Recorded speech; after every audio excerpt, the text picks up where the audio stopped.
ഈശോയിൽ ഏറെ സ്നേഹമുള്ളവരെ, ഏവർക്കും ക്രിസ്മസ് ആശംസകൾ. ഡിസംബർ 25 ഉണ്ണി യേശുവിന്റെ പിറന്നാൾ സുദിനം.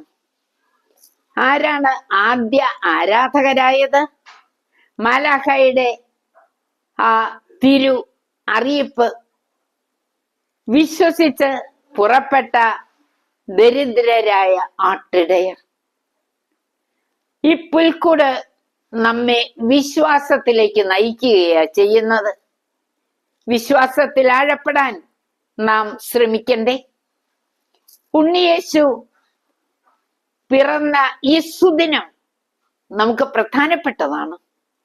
അന്ന് 3 ദിവ്യബലികൾ അർപ്പിക്കാൻ മഹാനായ ഗ്രിഗരി പാപ്പയാണ് അനുവാദം നൽകിയത്. 3 ലക്ഷ്യത്തോടെ. പിതാവിൽ നിന്ന് ഭൂമിയിൽ പിറന്ന ഏകജാതനാണ് ഒന്നാമത്തെ ദിവ്യബലിയിൽ അനുസ്മരിക്കുക. കന്യകാ മറിയത്തിൽ നിന്ന് പിറന്ന ദിവ്യ ശിശു രണ്ടാമത്തെ ദിവ്യബലി. നമ്മുടെ ആത്മാവിൽ പിറക്കുന്ന ഉണ്ണിയേശു മൂന്നാമത്തെ ദിവ്യബലി. ഈ പിറവി സംഭവിക്കുന്നുണ്ടോ? നാം വിശ്വാസത്തിൽ ആഴപ്പെടുന്നുണ്ടോ? സമാധാനം അനേകർക്ക് നൽകാൻ നാം തെരഞ്ഞെടുക്കപ്പെട്ടവരാണ്. ഉണ്ണിയേശു സമാധാനം ആശംസിക്കുന്നു.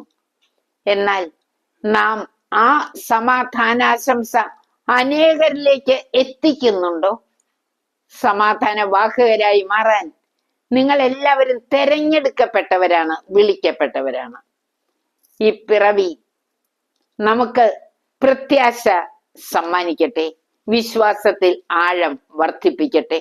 നമുക്ക് വിശ്വാസത്തിന്റെ ആഴങ്ങളിലൂടെ കടന്ന് അനേകരിലേക്ക് സമാധാനം എത്തിച്ചു കൊടുക്കാൻ പരിശ്രമിക്കാം.